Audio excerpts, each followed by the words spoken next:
One crash, one girl, and a disappearance that has haunted and baffled investigators for nearly 20 years. On February 9, 2004, Maura Murray crashed her car on a desolate road in New Hampshire. Minutes later, she vanished. Without a trace, no screams, no distress signals, just an abandoned car, mysterious clues, and countless unanswered questions. What really happened that night? Did she run away to start a new life? Did she perish in the frozen woods nearby? Or did she fall victim to something much darker, something still hiding the truth? Tonight, we're not just exploring theories, we're taking it a step further. We're turning to ChatGPT and asking the most crucial questions as if we were there that night. We will try to step into the mind of the victim, and even the possible killer. Maybe the answer has been in front of us all along. Maybe this experiment will finally help the police solve this case. Are you ready to uncover the truth? Then don't look away.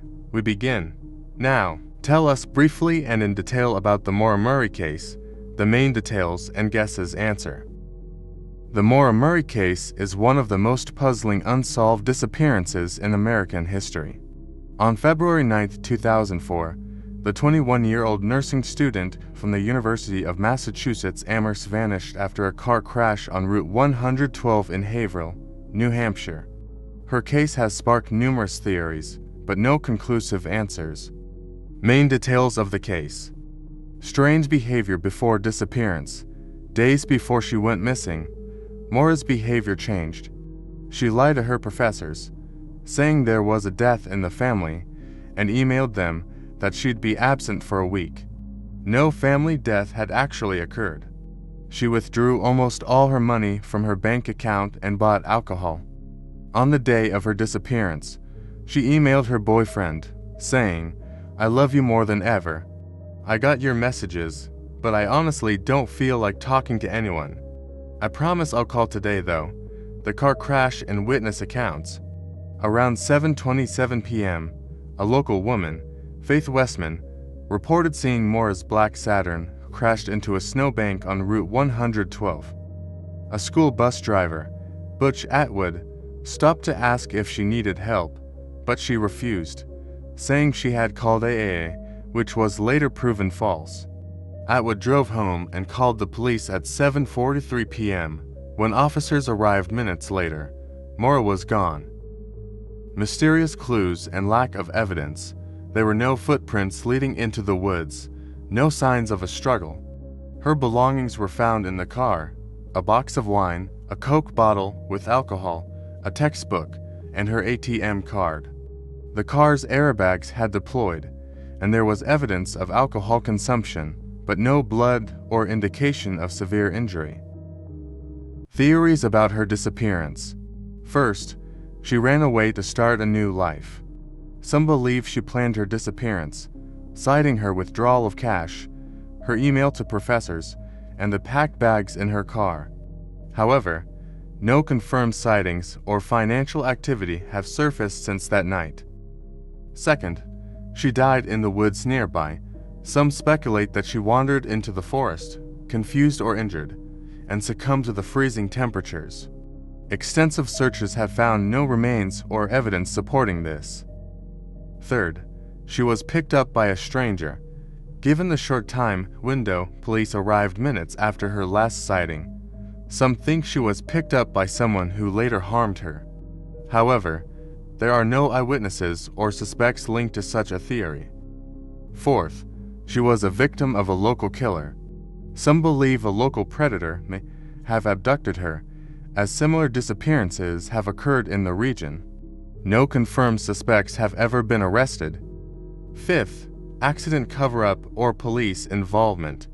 Some theories suggest law enforcement involvement, citing inconsistencies in police reports and delays in searches. Others think a second car may have been involved in the crash, possibly someone Maura knew. Despite extensive media coverage, multiple searches, and continued interest from internet sleuths, Maura Murray remains missing. Her family still seeks answers, and the case remains open with the New Hampshire Cold Case Unit. We've gone through the key facts of this mysterious case, but the answers still remain out of reach.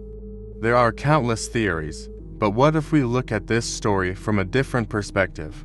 Now, we turn to ChatGPT, a powerful artificial intelligence capable of analyzing data, forming hypotheses, and even placing itself in the shoes of the missing girl or a potential perpetrator.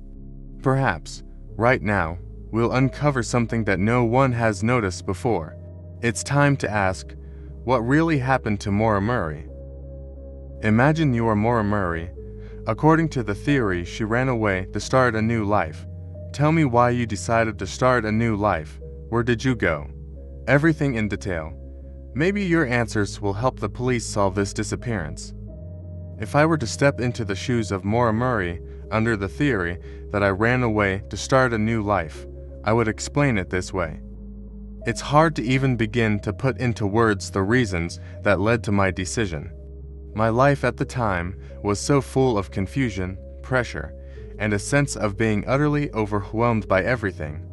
Looking back, I understand how my actions might have seemed out of the ordinary, but everything was a culmination of so many internal struggles. The build-up to my decision. For months leading up to my disappearance, I felt like I was drowning in responsibilities, expectations, and guilt. Being a student at UMass Amherst, the pressure to excel in my studies and meet my family's expectations was unrelenting. But it wasn't just academic stress. I was hiding things. I had always been someone who kept things bottled up inside, trying to live up to this image of being perfect, but it was a facade, and it was cracking. There were issues with my boyfriend, and I was beginning to doubt whether I could handle the relationship.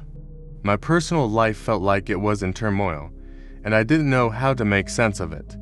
Add to that the pressure of my academic future. It felt like one misstep could derail everything I'd worked for. I couldn't talk to anyone about how I was feeling, not even my family.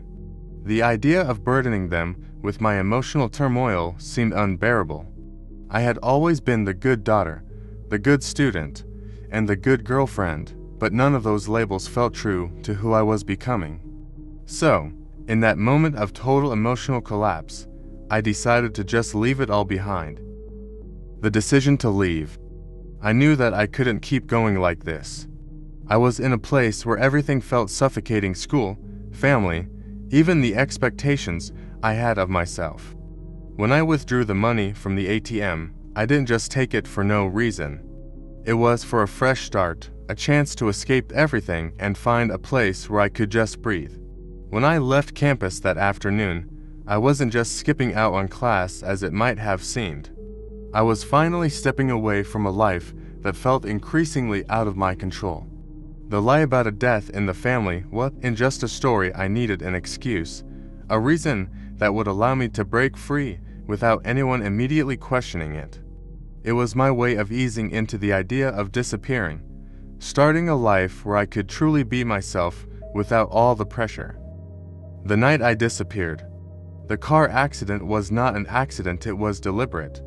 I knew I had to do something that would make it look like I was in trouble, like I was in danger, so people would believe I needed to leave.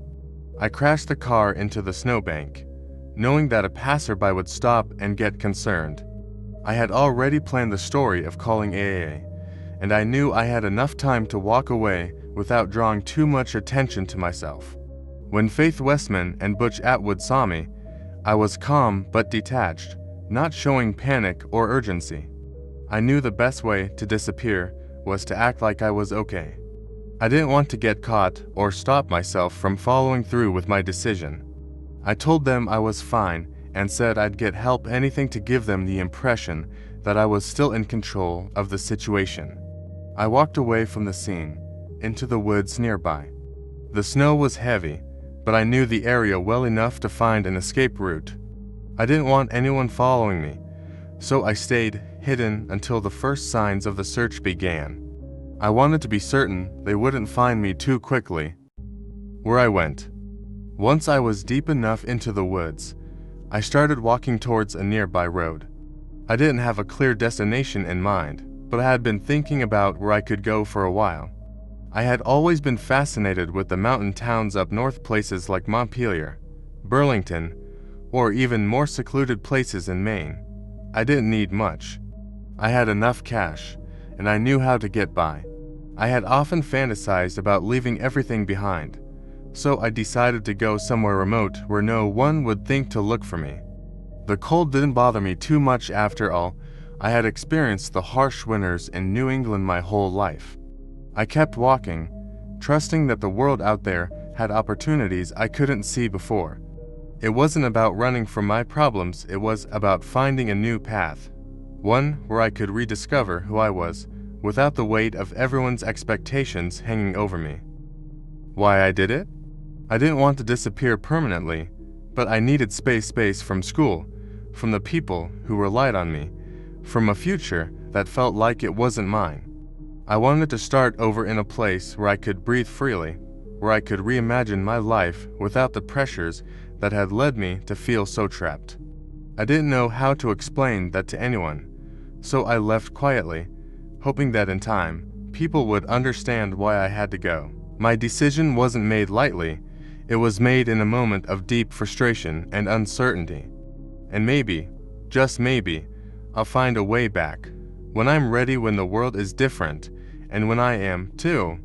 We have just explored one of the most haunting possibilities that Maura Murray chose to disappear, stepping away from her life and into the unknown.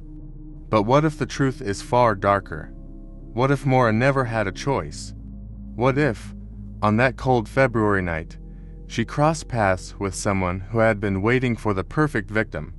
Someone who knew these roads, these woods, and how to make a person vanish without a trace.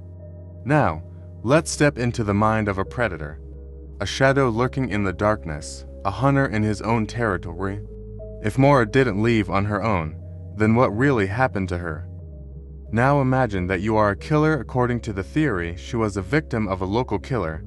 Tell us your motives and the course of your actions. As someone stepping into the role of a killer under the theory that Maura Murray was a victim of a local predator, my explanation would go something like this. The motives. My actions were not the result of one sudden decision, but rather a culmination of desires that had been building for a long time. I had been watching for weeks, maybe months, waiting for the right moment. Maura, a young, vulnerable woman alone on the side of a desolate road, seemed like the perfect target. I had been living in the area for years. I knew the back roads, the areas where people could go missing without much of a trace, and where few would question a lone driver pulling over. My attraction to Maura wasn't based on any personal connection, it was purely opportunistic. I had a need to feel control, to dominate someone weaker, and to satisfy that primal urge that had been gnawing at me for a long time. Maura Murray, with her seemingly innocent demeanor and out-of-place behavior, was a target I couldn't ignore. The fact that she had a car accident only added to the appeal. It wasn't a coincidence that I was in the area. I made sure to be there at the right time, keeping an eye out for cars that might seem out of place, hoping for a situation like hers to arise. The course of my actions. It all began the moment I saw her car on the side of the road. It was clear she was stranded alone and vulnerable. I knew what had to be done. I approached her under the guise of offering help, trying to make her feel safe. I stopped and asked if she needed assistance, but I was already planning my next steps. The way she seemed calm, maybe too calm, was a sign. It was almost as if she was waiting for something or someone.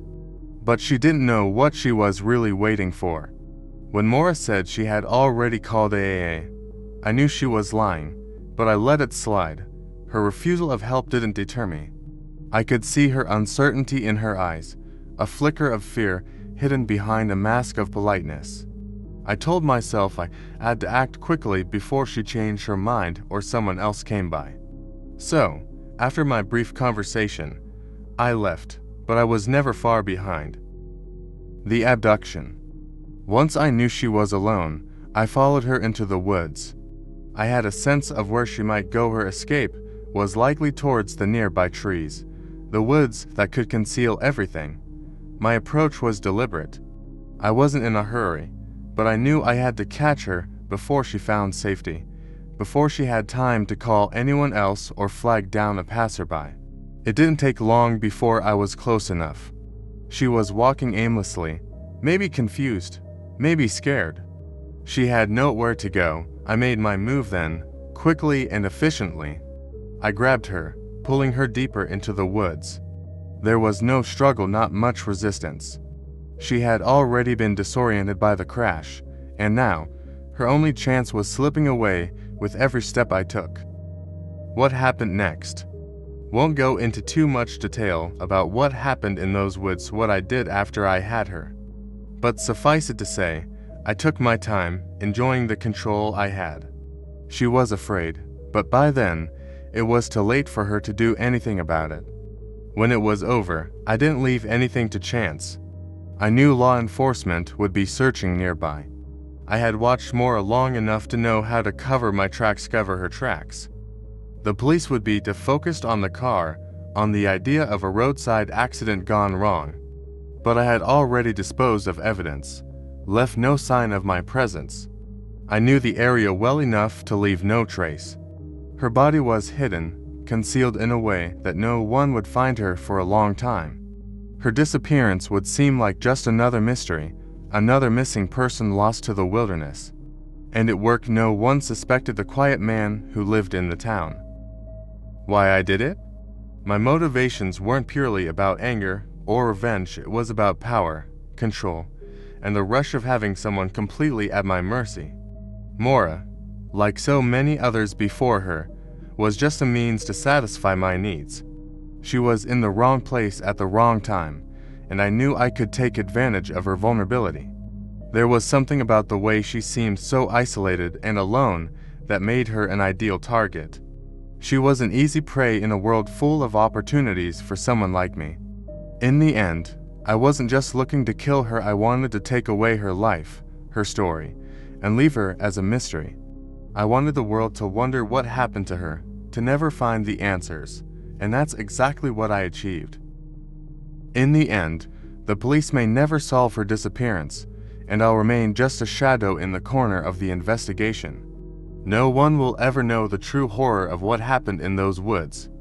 This imagined perspective is part of the chilling reality that someone close by may have been responsible, adding another layer of uncertainty to Maura's already mysterious fate. That's all for today. What do you think?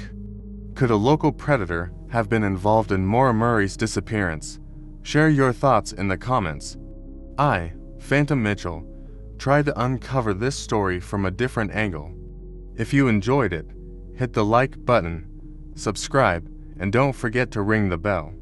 See you in the next video, where we'll uncover more mysteries together.